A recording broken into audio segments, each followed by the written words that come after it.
کہ انجینئر نے اگر یہ کہہ دیا کہ عیسائی ہمارے نبی صلی اللہ علیہ وسلم کو معاذ اللہ نقل کفر دجال کہتے ہیں، تو اس پہ یہ اعتراض تو کیا جائے گا کہ عیسائی ایسا کہتے ہیں کہ نہیں کہتے. یہ اعتراض نہیں کیا جائے گا کہ انجینئر نے نبی کی توہین کی ہے، کیونکہ انجینئر علی مرزا نے خود معاذ اللہ نقل کفر نبی کو دجال نہیں کہا ہے، کسی اور کی طرف نسبت کی ہے کہ نبی کیا ہے، معاذ اللہ نقل کفر دجال ہے، معاذ اللہ. کسی اور کی طرف نسبت کرنے سے انسان توہین رسالت کا مرتکب نہیں ہو جاتا، 295C اس پہ نہیں لگتا. تو اس لیے ہم ان متشدد مولویوں سے کہتے ہیں کہ آپ کو بھی انجینئر کے خلاف جب اپنی دشمنی نکالنی ہے تو کسی جائز طریقے سے نکالو، 295C کا سہارا مت لو. یہ تو وہی کام کیا جو انجینئر کرتا رہا ہے بزرگوں کے خلاف، جس پر ہم اس پہ اعتراض کرتے رہے ہیں. تو آپ نے بھی وہی کام شروع کر دیا، پھر اس میں اور آپ میں فرق کیا ہو گیا؟ جتنے گستاخیوں کے فتوے انجینئر علی مرزا نے لگائے دوسروں پہ، وہ سارے ریکارڈ توڑ دیے اس نے. اتنے فتوے تو میرا خیال ہے بریلیوں نے کسی پہ نہیں لگائے، اہل حدیثوں نے نہیں لگائے. اس کا تو کام ہی یہ تھا کہ اشرف علی رسول اللہ گستاخ. ہم بیان کر رہے ہیں انجینئر صاحب وہ خواب کی بات تھی اور بیداری میں غیر اختیاری طور پہ زبان پہ آئی ہے. ان کا مقصد ختم نبوت کا انکار نہیں تھا، لیکن نہیں، نہ انجینئر مانے نہ اس کے فین مانے، کہہ رہے نہیں یہ دیوبندی گستاخ ہیں. پھر چشتی رسول اللہ وہ گستاخ. یہ سارے فتوے کس کے ہیں گستاخیوں کے؟ یہ انجینئر علی مرزا کے فتوے ہیں. ہم نے ایکسپلین کیا بھائی معین الدین چشتی بہت بڑے بزرگ تھے، ان سے پوچھا جائے گا کہ معین الدین چشتی صاحب آپ کی بات کا مطلب کیا تھا؟ انجینئر نے کہا نہیں مطلب نہیں. جب بابوں کی باتیں آتی ہیں تو یہ لوگ مطلب تلاش کرتے ہیں، اپنے بابوں کو ڈیفینڈ کرتے ہیں. بابے شاہی کوئی نہیں. انجینئر کے جو فینس ہیں اسٹوڈنٹس ہیں انہوں نے کہا نہیں بابوں کا دفاع مت کرو، کسی بات کا کوئی مطلب نہیں ہوتا، جو لکھا ہے وہی مطلب ہے. تو آج اپنے جال میں سیاد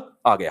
انجینئر کے جو فینس ہیں نا ان سے تو ہمیں یہ شکایت ہے کہ آج آپ اپنے بابا کا میں تو دفاع کر رہا ہوں انجینئر کا، میرا بابا نہیں ہے وہ، لیکن آپ کس منہ سے دفاع کر رہے ہو؟ اب آپ کہہ رہے ہو نا اس کا یہ مطلب نہیں تھا، اس کا یہ مطلب تھا. تو ہم بھی تو یہ کہتے تھے اشرف علی تھانوی کا یہ مطلب نہیں تھا، یہ مطلب تھا. معین الدین چشتی کا یہ مطلب نہیں تھا، یہ مطلب تھا. اور جو بابوں کے واقعات ہیں جن میں آپ نے ان کو معاذ اللہ اغلام بازی کا مرتکب قرار دے دیا، ہم کہتے ہیں وہ بڑے نیک بزرگ تھے، ان کا یہ مطلب نہیں تھا کہ وہ اس میں مبتلا تھے. مبتلا ہوتے اتنے بڑے بڑے بزرگ پبلک کے سامنے یہ کام نہ کر رہے ہوتے. لیکن آپ نے کہا نہیں مطلب کچھ نہیں ہے، مفتی طارق مسعود اپنے بابوں کا دفاع کر رہا ہے. تو آج آپ کا تو منہ ہی نہیں ہے اپنے بابے کا دفاع کرنے کا، آپ کا تو منہ سرے سے ہے ہی نہیں. ہمارا پھر بھی منہ ہے، ہم اپنے بابوں کا بھی دفاع کر رہے تھے اور تمہارے بابے کا بھی دفاع کر رہے ہیں. تو دفاعی سینس میں کہ یہ والی جو شق ہے یہ غلط ہے، یہ نہیں لگ سکتی، 295C کا کیس نہیں ہے.